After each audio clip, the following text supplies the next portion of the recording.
ओम शांति। आज है 16 अगस्त, शिव बाबा की साकार मुरली। आज बाबा कहते हैं, मीठे बच्चे, मैं विदेही बाप तुम देहधारियों को विदेही बनाने के लिए पढ़ाता हूँ। यह है नई बात जो बच्चे ही समझते हैं।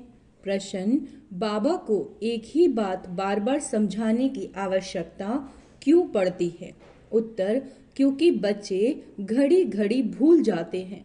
कोई कोई बच्चे कहते, बाबा तो वही बात बार बार समझाते हैं। बाबा कहते, बच्चे, मुझे जरूर वही बात सुनानी पड़े क्योंकि तुम भूल जाते हो। तुम्हें माया के तूफान हैरान करते हैं। अगर मैं रोज खबरदार ना करूं तो तुम माया के तूफानों से हार खा लोगे। अभी तुम सतो प्रधान कहाँ बने हो? जब बन जाओगे तब सुनाना बंद कर देंगे। ओम शांति। इसको विचित्र रूहानी पढ़ाई भी कहा जाता है। नई दुनिया सतयुग में भी देहधारी एक दो को पढ़ाते हैं। नॉलेज तो सब पढ़ते हैं, यहाँ भी पढ़ते हैं। वह सब देहधारी एक दो को पढ़ाते हैं। ऐसे कभी नहीं होगा कि विदेही बाप या रूहानी बाप पढ़ाते हों। शास्त्रों में भी श्री कृष्ण भगवानुवाच्य लिख दिया, वह भी जिस्मानी हो गया। ये नई बात सुनकर मूंझ जाते हैं। ये क्या है? नई बात। जो भी बाबा हमें सुना रहे हैं ये नई बात है, इसीलिए आत्माएं कंफ्यूज हो जाती हैं, मूंझ जाती हैं।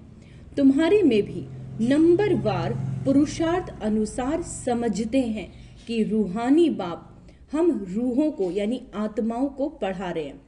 यह है नई बात। सिर्फ इस संगम पर ही बाप खुद आकर कहते हैं, इस द्वारा मैं तुमको पढ़ाता हूँ। ज्ञान का सागर, शांति का सागर, सब आत्माओं का बाप भी वही है। यह समझ की बात है। देखने में तो कुछ नहीं आता। शिव बाबा देखने में नहीं आता। बाबा कहते, शरीर तो विनाशी है, अभी वह अविनाशी आत्मा बैठ पढ़ाती है। भले तुम सामने देखते हो, यह तो साकार में शरीर बैठा है, परंतु यह तुम जानते हो, यह ज्ञान देहधारी नहीं देते। ज्ञान देने वाला विदेही बाप है। कैसे देते हैं वह भी तुम समझते हो। मनुष्य तो बड़ा मुश्किल समझते हैं। कितना तुमको माथा मारना पड़ता है यह निश्चय कराने के लिए। वह तो कह देते, निराकार का कोई नाम रूप देश काल ही नहीं। वह बाप खुद बैठ पढ़ाते हैं। कहते हैं, मैं सब आत्माओं का बाप हूँ जिसको तुम देख नहीं सकते हो।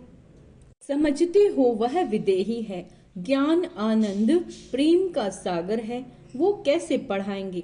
बाप खुद समझाते हैं, मैं कैसे आता हूँ, किसका आधार लेता हूँ। मैं कोई गर्भ से जन्म नहीं लेता। मैं कभी बाबा कहते, मनुष्य वह देवता नहीं बनता। देवता भी शरीर लेते हैं।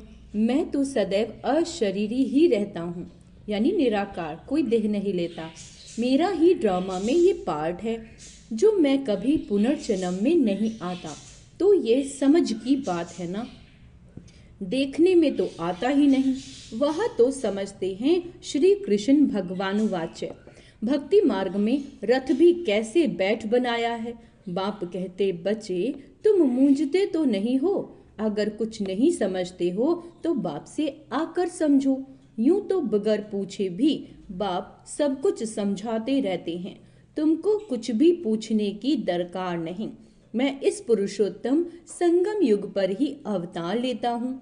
मेरा जन्म भी वंडरफुल है। तुम बच्चों को भी वंडर लगता है। कितना बड़े ते बड़ा इम्तिहान पास कराते हैं। बहुत बड़े ते बड़ा विश्व का मालिक बनाने के लिए पढ़ाते हैं। वंडरफुल बात है ना।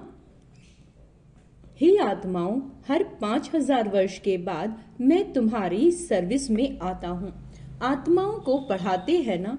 कल्प के संगम युगे तुम्हारी सेवा में आता हूँ।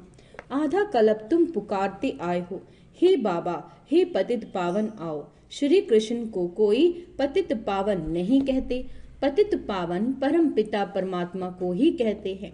तो बाबा को भी आना पड़ेगा पतितों को पावन बनाने। इसीलिए कहा जाता है अकाल मूरत, सत्य बाबा अकाल मूरत, सत्य टीचर अकाल मूरत सतगुरु। सिख लोगों के भी बहुत अच्छे स्लोगन हैं, परंतु उन्हों को ये पता नहीं है कि सतगुरु अकाल मूरत आते कब हैं।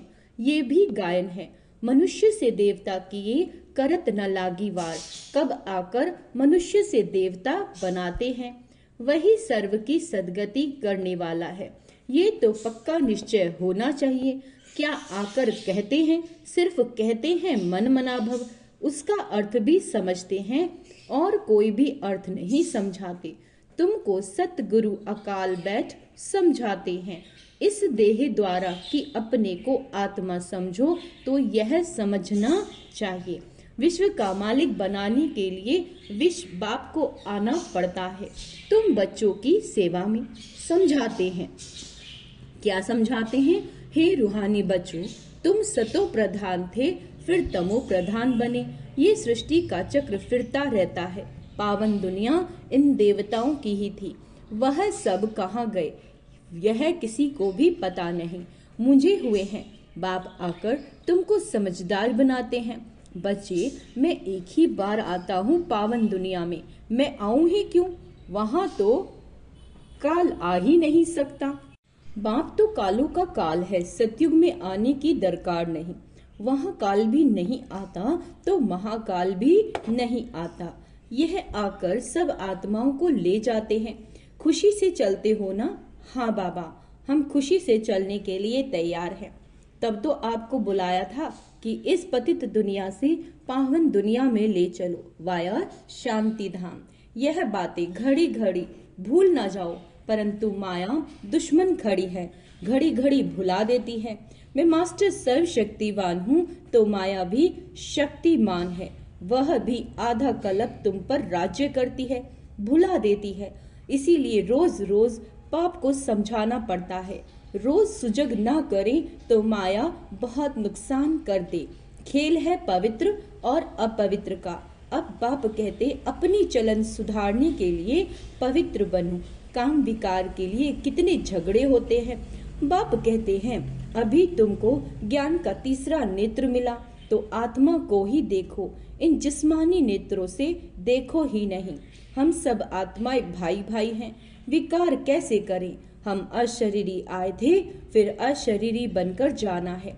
आत्मा सतो प्रधान आई थी, सतो प्रधान बनकर जाना है। स्वीट होम मुख्य है ही पवित्रता की बात। मनुष्य कहते हैं रोज वही बात समझाते हैं।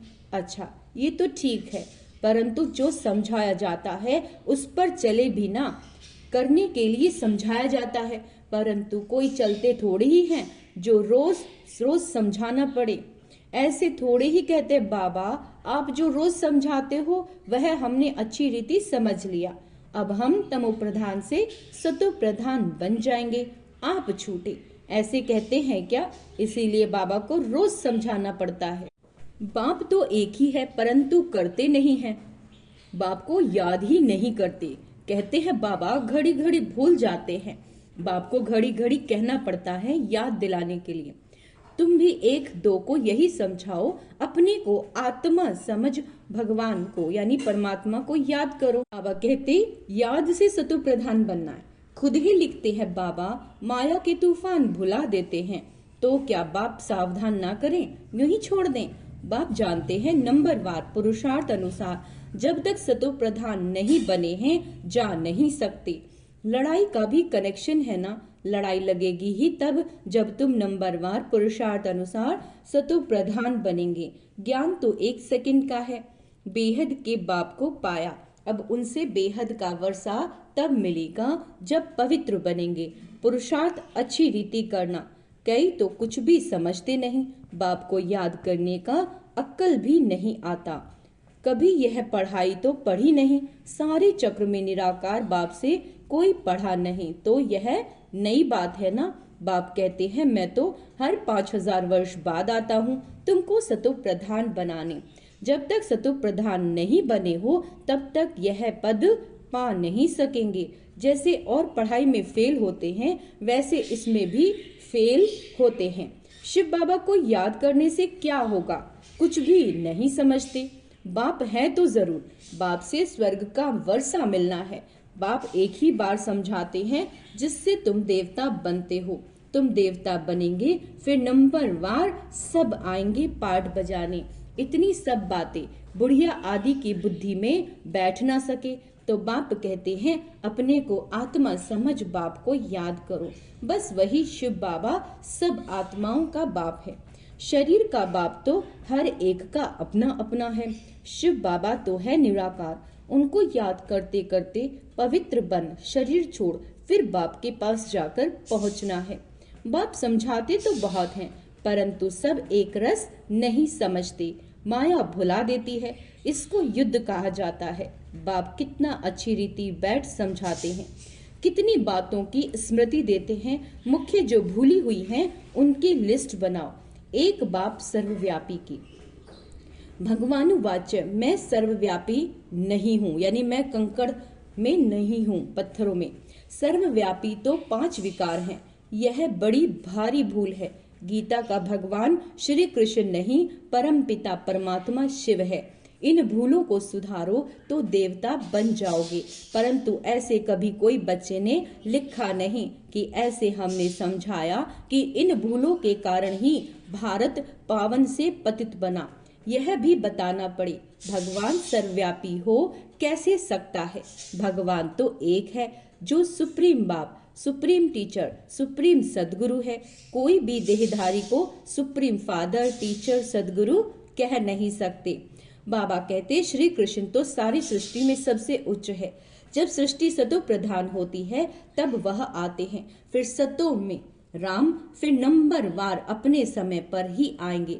शास्त्रों में दिखाते हैं सबके विकार ले लेकर गला ही काला हो गया।